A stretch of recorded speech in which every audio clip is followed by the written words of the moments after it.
할렐루야. 저를 이렇게 열렬히 환영해 주셔서 감사합니다. 하나님의 은혜 가운데 필리핀 단기 선교 잘 마쳤습니다. 많은 성도님들 기도해 주시고 또 물품으로도 후원해 주시고 또 함께 동역해 주신 우리 교회학교 교사들, 또 성도님들, 또 우리 학생들 너무나도 감사를 드립니다.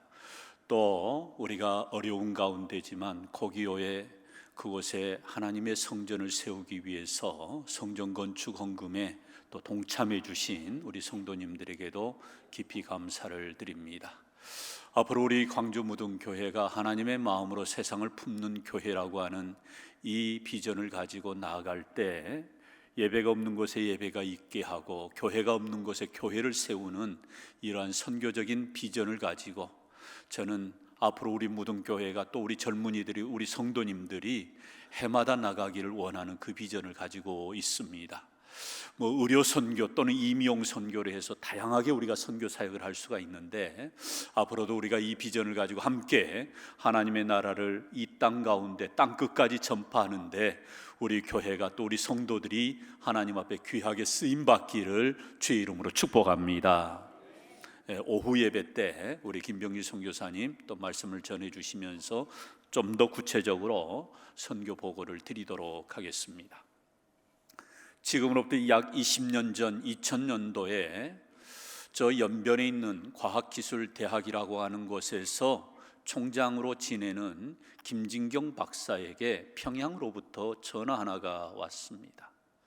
그것은 다름 아닌 그 당시 김정일 국방위원장이 연변에 있는 과학기술대학을 우리 평양 땅에도 똑같은 것으로 하나 지어달라라고 하는 요청이었던 거지요. 하여 김진경 박사가 마침내 그 평양 땅에 가게 되어서 그 대학을 지을 부지를 소개받고 그곳에 갔습니다. 그곳은 대략 한 30만 평 되는 군 부대의 그러한 부지인데, 그곳을 둘러보면서 이제 이러한 내용으로 김진경 박사는 기도하고 또 한국 교회와 세계 교포들에게 이러한 뜻을 알리게 되어서 많은 사람들이 여기에 관심을 갖게 되었습니다.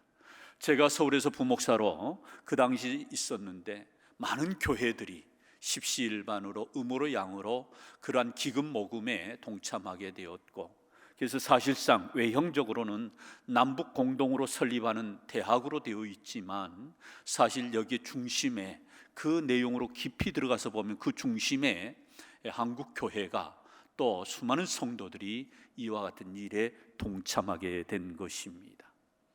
여러분, 마침내 그 평양 그곳에 평양 과학기술대학을 세우는 그 토목공사를 할 때 뜻밖의 녹슨 총 하나가 거기에서 나온 겁니다.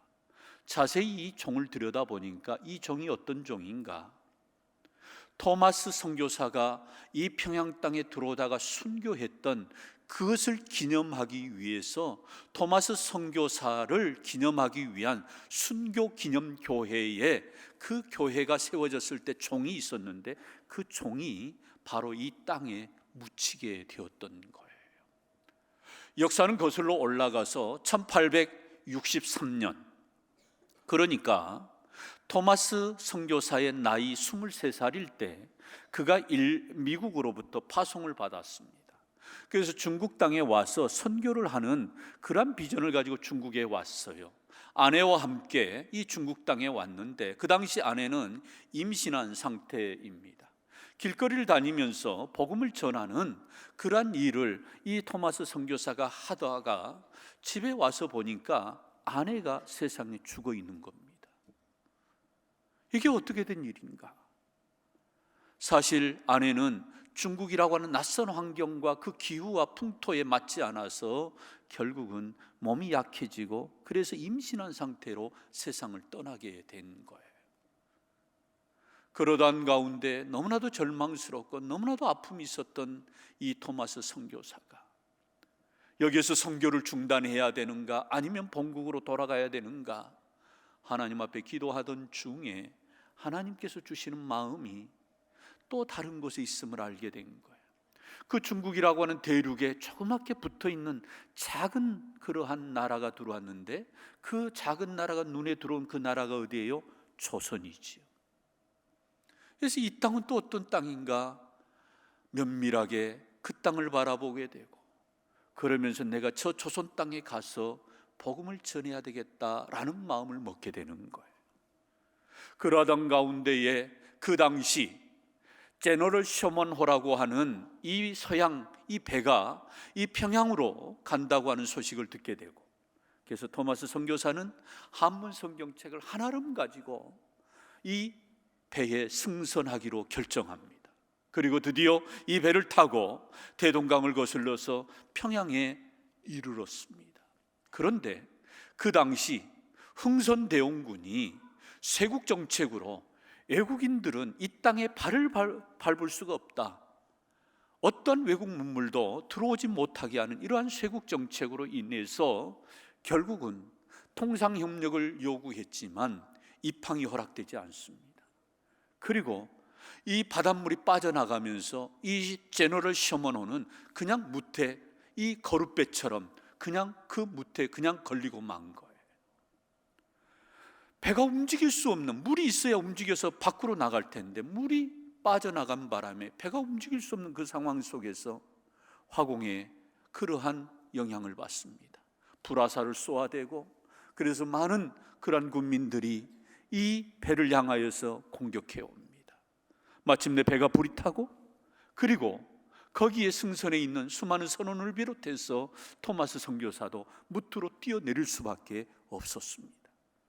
그때 토마스 선교사는 다시 이 한아름 안고 갔던 성경책을 가지고 이 무트로 뛰어내렸어요. 그때 창칼을 꺼내들고 창도를 꺼내들고 달려드는 한 사람이 있었는데, 그 사람이 누구냐? 박충군이라고 하는 사람이에요.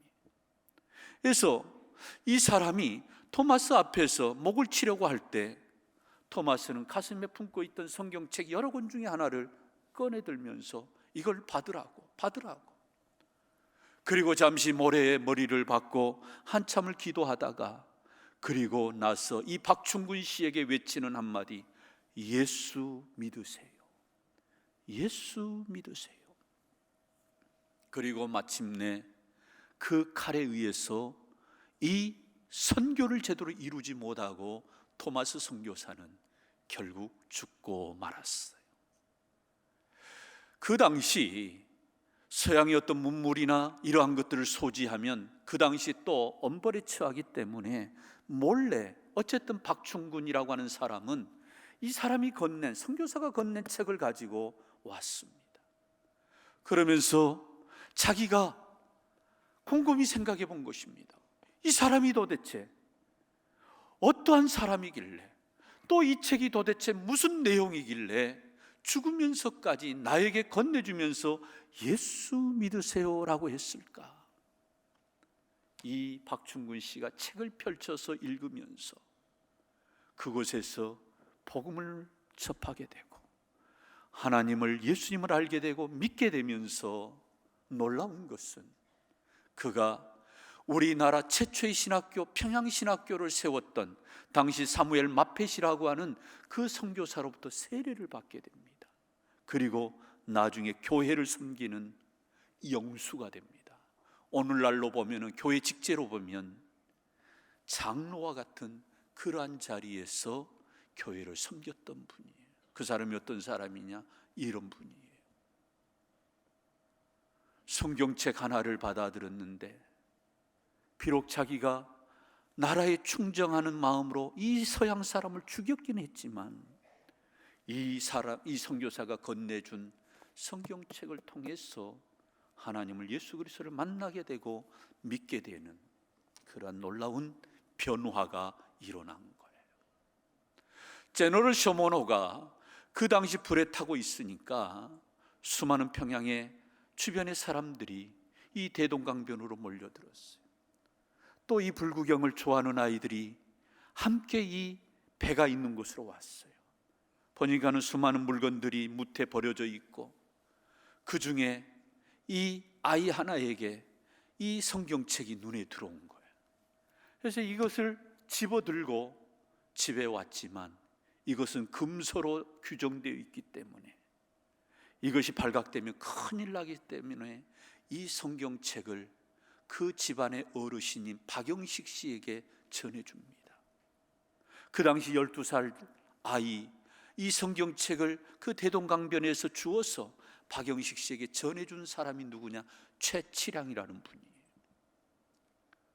나중에 이 박영식 씨는 이 성경책을 받아들고 이것이 너무나도 종이의 질이 좋은 거예요. 아주 얇으면서 부드러우니까 이걸 어디에서 쓸까요? 어떤 사람은 화장실에 가서 휴지로 썼다고 그렇게 얘기하는데, 사실 이 사람은 그 당시 자기 집에 벽지로 뜯어다가 붙인 거예요. 너무나도 종이 질이 좋은 거예요. 그런데 한문으로 깨알같이 써져 있는 이것이가 뭔가 하고 유심히 들여다보는 과정 속에서 그의 눈에 들어오는 한 구절이 있었는데, 그게 요한복음 5장 24절 이하의 말씀이에요. 여러분 한번 같이 한번 봉독하실까요? 내가 진실로 진실로 너희에게 이르노니 내 말을 듣고 또 나 보내신 이를 믿는 자는 영생을 얻었고 심판에 이르지 아니하느니 사망에서 생명으로 옮겼느니라. 아멘. 그를 믿으면 영생을 얻고 그리고 사망에서 생명으로 옮기게 된다. 이 말씀이 확 가슴에 이게 파고 들어오면서 잘 때도 이 말씀이 생각나고 눈만 뜨면 또 그 말씀이 보이고, 또다시 말씀의 그 성경 구절들을 보니까 요한복음 14장 1절이 눈에 들어와요. 우리 한번 같이 한번 읽으실까요? 너희는 마음에 근심하지 말라. 하나님을 믿으니 또 나를 믿으라. 아멘. 사실 전혀 듣도 보지도 못한 그런 내용의 말씀이 벽지에 발라져 있는 이러한 성경의 구절로 이렇게 자기의 가슴을 파고 들어옵니다.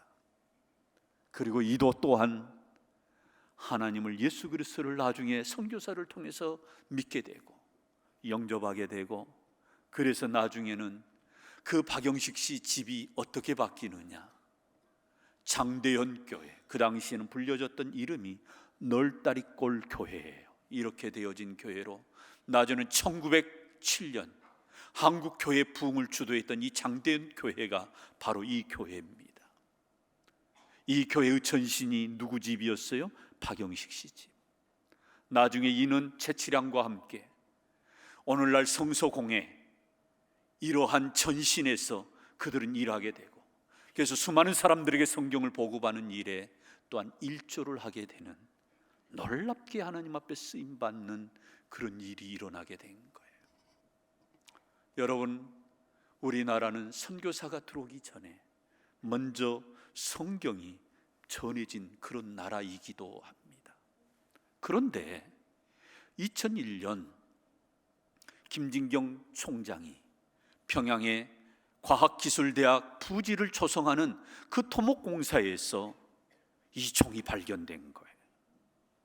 토마스 선교사는 이 땅을 밟지 못하고 결국 순교하였지만 그가 전했던 이 성경책이 마침내 수많은 사람들이 하나님을 믿게 되게 되는 하나의 계기가 되었고, 그래서 토마스 순교 기념교회가 세워지면서 이 종이 함께 달아졌는데, 일제강점기를 지난 공산화의 그 물결 속에 종교는 아편이라고 기독교는 아편이라고 그렇게 치부하면서 교회를 말살하고, 그래서 아예 교회를 무너뜨리고 땅에 묻어버렸는데, 이 토목공사에 이 종이 드러난 거예요.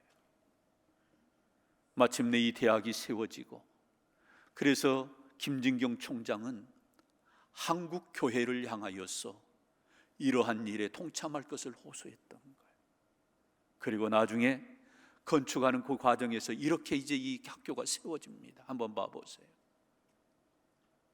이렇게 큰 대학으로 세워지면서 착공하는 그런 일에 수많은 관계자들이 참여하게 되고, 그래서 어엿한 학교로 다시 한번 그 학교 전경을 한번 봐보세요. 아니 그 다음 사진, 이렇게 세워지게 되고, 그리고 보세요. 또 한 건물 본관에 보면 1층에 이곳에서 그 북한 사람들은 예배할 수가 없어요. 그러나 학제 간의 교류를 이루고 또한 산학 협력을 이루어서 최첨단의 컴퓨터 기술 이러한 것들을 전수하기 위해서 한국의 그리고 외국의 수많은 교수들이 그 평양에 들어가서 이 대학에서 학생들을 가르치면서 주일이면 이곳 1층에서 그들은 하나님을 예배하게 되었던 거예요. 놀라운 하나님의 섭리지요. 사랑하는 성도 여러분, 이처럼 성경은 위대합니다. 하나님의 말씀이 그냥 글자로 있는 게 아니라 이 말씀을 읽고 그 사람이 받아들일 때에 그 사람을 변화시키는 놀라운 역사가 일어나게 하는 것, 이것이 바로 성경의 능력이고 성경의 위대함이에요. 사랑하는 성도 여러분, 오늘 본문의 말씀은 모세가 이제 가나안 땅을 앞에 두고 이스라엘 백성들에게 고별 설교하는 내용의 책이 신명기입니다. 신명기는 어떤 책이냐? 하나님께서 우리에게 명령해 주신 것을 기록해 놓은 책이다 해서 신명기예요. 그런데 이 하나님께서 이스라엘 백성들에게 명령해 주신 이 하나님의 말씀, 이것을 모세는 다시 한번 두 번째로 이스라엘 백성들에게 강론합니다. 40년 동안 이스라엘 백성들과 광야에서 생활했던 이 모세는 사실상 자기는 여기까지만 자기의 역할이 끝난 것으로 알고 있어요. 모세의 자그마한 소망이 있다면 이 이스라엘 백성들과 함께 약속의 땅, 젖과 꿀이 흐르는 땅, 저 가나안 땅에 들어가는 것이 모세의 꿈이지만 하나님은 그걸 허락하지 않으셨어요. 왜였을까요? 모세도 사실 하나님 앞에 불순종했거든요. 그래서 이 신명기는 사실상 모세의 체험이 담겨있는, 뼈아픈 그 과거에 불순종했던 자기 아픔이 담겨있는 그런 호소의 메시지가 담겨있는 책이 바로 신명기예요. 신명기 5장 32, 33절에서 이스라엘 백성들에게 가나안 땅에 너희들이 들어가면 너희들이 어떠한 신앙의 삶을 살 것인가를 이렇게 말씀을 해요. 우리 한번 신명기 5장 32, 3절 말씀 같이 한번 봉독합니다. 그런즉 너희 하나님 여호와께서 너희에게 명령하신 대로 너희는 삼가 행하여 좌로나 우로나 치우치지 말고 너희 하나님 여호와께서 너희에게 명령하신 모든 도를 행하라. 그 다음 그리하면 너희가 살 것이요 복이 너희에게 있을 것이라. 너희가 차지한 땅에서 너희의 날이 길리라. 아멘. 모세는 지금 이 신명기 전체의 내용에서 사실 반복적인 설교를 하고 있는 거예요. 하던 말을 또 하는 이런 반복적인 설교. 너희가 여호와의 말씀을 지켜 행하라. 그 말씀을 지킬 때는 좌로나 우로나 치우치지 말고 지켜 행하라. 그리하면 너희들이 그 땅에서 앞으로 장구하게 살 것이요 너희에게 복이 있을 것이라. 이렇게 말씀하는 거예요. 하나님 말씀에 순종하고 살면, 그 말씀 앞에 우리가 순종하고 살면 결국 우리 모두는 복을 받게 되어 있다라고 모세는 말하는 거예요. 성도 여러분, 성경을 보면 복에 관한 말씀이 굉장히 많습니다. 복에 관한 말씀이 많다는 이야기는 하나님은 우리가 하나님이 주시는 복을 누리고 살기를 원하신다는 거지요. 그런 면에서 이 복에 관련된 성경의 구절을 보면 반드시 공통점이 있어요. 복이라고 하는 단어 앞에 전후로 앞뒤 전후 문맥을 보면 항상 하나님의 이름이 등장해요. 그리고 또한 이 복을 받으려면 하나님께서 반드시 전제 조건으로 내세우는 게 있어요. 너희들이 하나님의 말씀을 여호와의 규례와 법도와 율례를 지켜 행하라. 하나님 말씀이지요. 이걸 너희들이 지키면 전제 조건입니다. 내가 너희들에게 복을 줄 것이다. 내가 너희들을 지켜줄 것이며 내가 너희들에게 복을 내릴 것이며 이 땅에서 너희들이 장수하고 너희들이 살게 될 것이다. 이 복에 대해서 하나님은 그렇게 말씀하신 거예요. 그러면서 이스라엘 백성들이 또다시 강조합니다. 오늘 본문 3절입니다. 우리 한번 같이 읽습니다. 이스라엘아 듣고 삼가 그것을 행하라. 그리하면 네가 복을 받고 내 조상들의 하나님 여호와께서 내게 허락하심과 같이 젖과 꿀이 흐르는 땅에서 내가 크게 번성하리라. 아멘. 여기에도 이 말씀도 봐보세요. 내가 복을 받고, 복이라는 단어 앞에는 항상 하나님의 이름이 등장하고, 전제 조건, 네가 이 말씀을 지켜 행하면 너는 이 땅 가운데서 장수하리라. 이것이 모세가 이스라엘 백성들에게 마지막으로 전할 수 있는 메시지였어요. 왜냐하면 자기는 과거에 한번 혈기를 부린 적이 있어요. 이스라엘 백성들은 사실 광야 생활 자체가 녹록지가 않잖아요. 불편합니다. 그렇지만 늘 하나님이 이 광야를 통해서 하나님께서 이스라엘 백성을 만나는 것을 체험케 하고, 매일 만나를 내려주시고 구름기둥 불기둥으로 하나님의 임재를 보여주시고, 그리고 모세를 통하여 하나님의 명령을 들려주셔서 이들이 애굽에서 하나님이 없는 삶으로 살았던 그들이 이제는 하나님을 모시고 사는 인생으로 하나님이 광야 학교에서 영적인 트레이닝을 하고 있는 이 시대에 물이 없으면 물을 내어주시고 먹을 것이 없으면 먹을 것을 주시는 이 하나님을 체험하면서도 조금만 어려움이 오면 매장지가 없어서 우리를 이 광야 가운데 데려와서 이곳에다 우리를 묻으려고 데려왔느냐고 모세를 향하여 원망하고 불평을 쏟아놓습니다. 모세를 향하여 달려듭니다. 그러니 지도자 모세가 얼마나 힘들었겠어요. 같은 백성들로서 같이 마음은 공감하지만 하나님의 살아계심을 날마다 보면서도 이들은 어떤 어려움이 조금만 오면 모세를 향하여 원망합니다.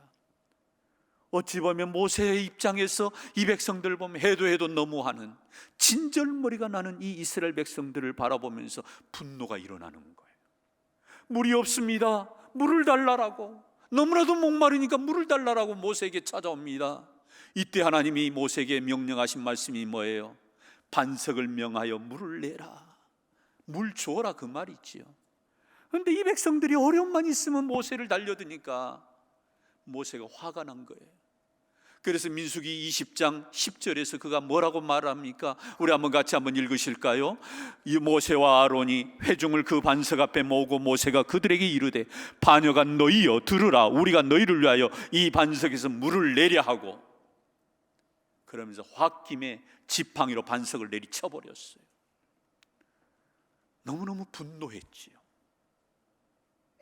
그래서 물이 나오긴 했어요. 그래서 물을 먹이긴 하셨지만, 하나님이 물을 허락하셨지만 반석을 명하여 물을 내라. 하나님은 말씀을 통하여서 물이 나오는 것임을 이스라엘 백성들에게 보여주고자 했는데, 하나님의 이 마음을 알 리 없는 모세는 자기 혈기로 내가 마치 물을 주는 것처럼 내가 이 반석에서 물을 내려 하고 반석을 내리 지팡이로 쳐버렸어요. 혈기를 부린 거예요. 이것이 하나님에게 사실은 두고두고 모세에게는 실수가 된 겁니다. 그래서 사실 모세가 뒤늦게 깨달아요. 그래서 오늘 본문에 이 신명기 6장 앞에 4장에서 그가 지난날에 자기의 불순종했던 모습을 회개하면서 이제 너희들은 저 가나안 땅에 들어가서 살려거든 나처럼 하나님 말씀에 불순종하지 말고 너희들이 그곳에서 하나님 말씀에 순종하며 살아야 된다라고. 순종하며 살면 하나님이 너희들에게 복을 주실 것이고, 너희들이 차지할 젖과 꿀이 흐르는 땅에서 너희가 뭐하리라? 장수하리라. 이렇게 주시는 말씀으로 설교를 하는 거예요.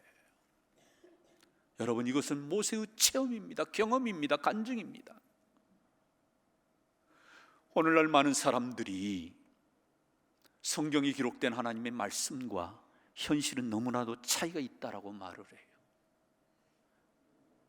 물론 공감하는 말이기도 해요. 그러나 정말 그럴까요? 성경이 복음서 같은 경우는 2000년 전에 쓰여졌어요. 오늘 보면 신명기 같은 경우는 그로부터 1500년 이전에 또 쓰여졌어요. 그럼 3500년 전에 쓰여진 이 성경의 말씀이 오늘 이 시대는 정보화 시대고 AI 인공지능의 시대로 앞으로 더 미래가 어떻게 발전될지 예측하기 어려운 이 시대와 비교한다면 엄청나게 시대의 간극이 있지만 이 간극이 있어서 하나님 말씀과 현실은 달라요, 목사님, 이렇게 말하는 말이 옳을까요? 결코 그렇지가 않아요.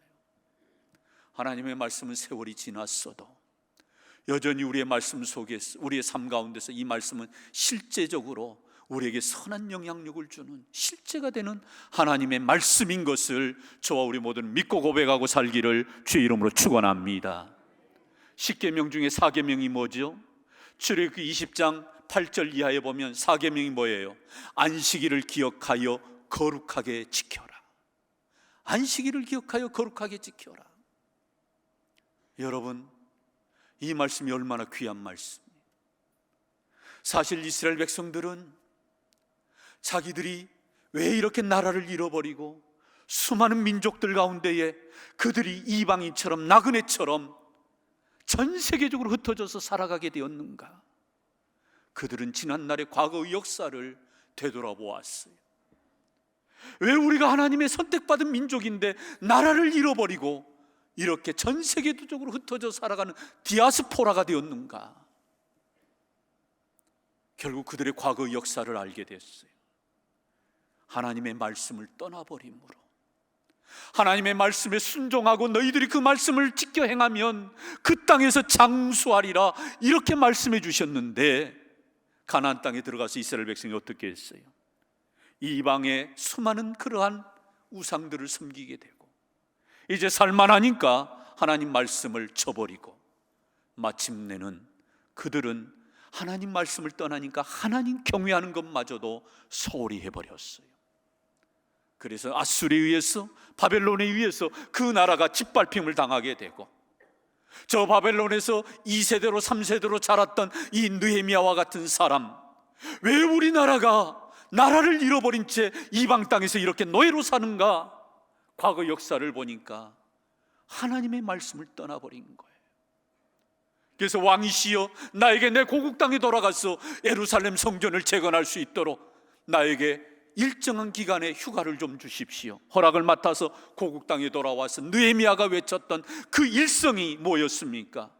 2장 17절에서 느헤미야는 이렇게 말합니다. 우리 한번 같이 읽습니다. 우리가 당한 공경은 너희도 보고 있는 바라. 예루살렘이 황폐하고 성문이 불탔으니 자, 예루살렘 성을 건축하여 다시 수치를 당하지 말자. 다시는 이 뼈아픈 실수를 하지 말자. 우리가 예루살렘 성전을 건축하고 하나님을 예배하면서 하나님의 말씀을 우리가 다시 한번 듣고 영적으로 회복하자. 그래서 느헤미야 8장 이하에서 보면 에스라 제사장 학사가 율법을 낭독할 때에 그들은 어찌하여 우리가 이렇게 되었는가 통곡하면서 아침 6시부터 종오까지 그들은 서서 하나님 말씀을 받고 아멘 아멘 그렇습니다, 우리가 지난날 이러한 잘못을 했습니다, 그렇게 그들은 통회했던 거예요. 여러분, 나라를 잃어버리고 이 유대인들이 전 세계적으로 흩어져 살아가는 세월이 자그마치 2600년이에요.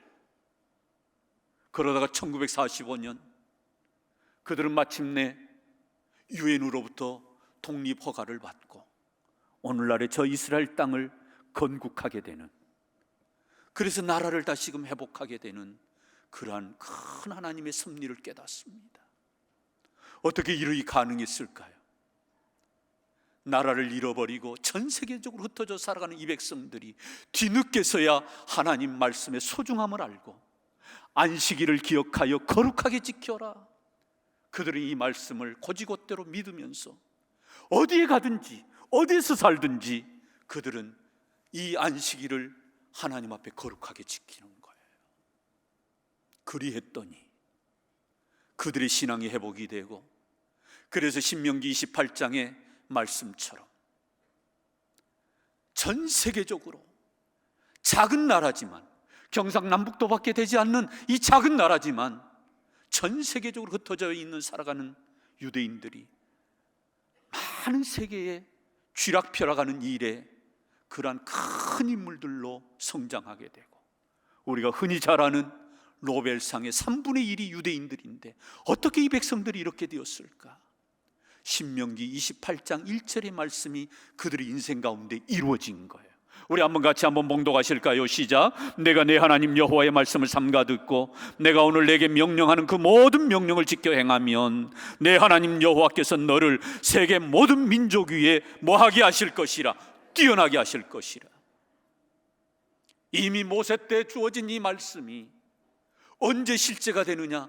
오늘날 현재 살아가는 그들의 삶의 현장에서 안식일을 지키고 귀한 이 하나님의 말씀, 오늘 본문 이하에 보면은 쉐마, 그래서 이스라엘아 들으라, 오직 여호와 하나님은 유일하신 하나님이시니 너는 마음을 다하고 뜻을 다하고 힘을 다하여 주 너의 하나님을 사랑하라. 그리고 이 말씀을 내 마음에 새기고 내 자녀들에게 가르쳐 지키게 하라.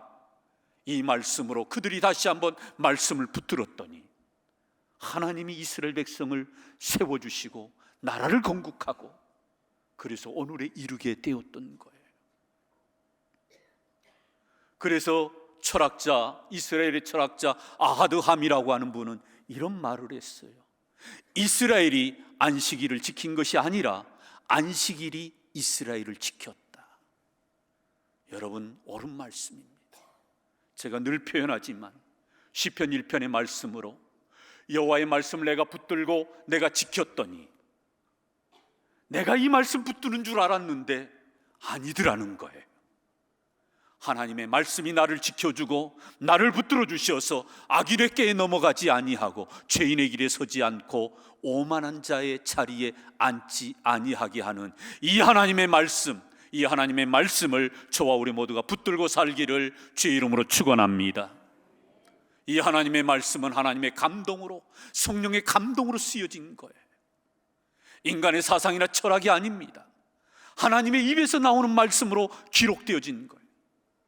이 말씀이 나를 살려내고 이 말씀이 나를 변화시키고 이 말씀이 내일을 살게 하는 우리의 에너지가 되는 줄로 믿습니다. 우리 예수님은 사람이 떡으로만 살 것이 아니라 하나님의 입으로부터 나오는 하나님의 말씀으로 사는 것이라고 하였다면 우리는 이 하나님의 말씀을, 이 영의 양식을 먹을 수 있기를 주의 이름으로 축원합니다. 이 말씀이 나를 변화시키고 내 인생을 하나님 앞으로 한 걸음 한 걸음 인도하는 거예요. 어떻게 하나님을 섬길 것인지, 어떻게 하나님을 사랑할 것인지, 어떻게 내가 이 세상 가운데서 인생의 목적과 방향을 정하고 살 것인지 하나님의 말씀은 정확하게 이 말씀은 우리에게 말씀하고 있어요. 그러므로 올 한 해 우리 모두가 무엇보다도 이 하나님의 말씀을 가까이 할 수 있기를 주의 이름으로 축원합니다. 이 말씀 속에서 주님 만나기를 주의 이름으로 축원합니다. 이 말씀으로 우리가 하나님의 사람으로 변화되어지는 그런 놀라운 은혜가 있기를 주의 이름으로 축원합니다.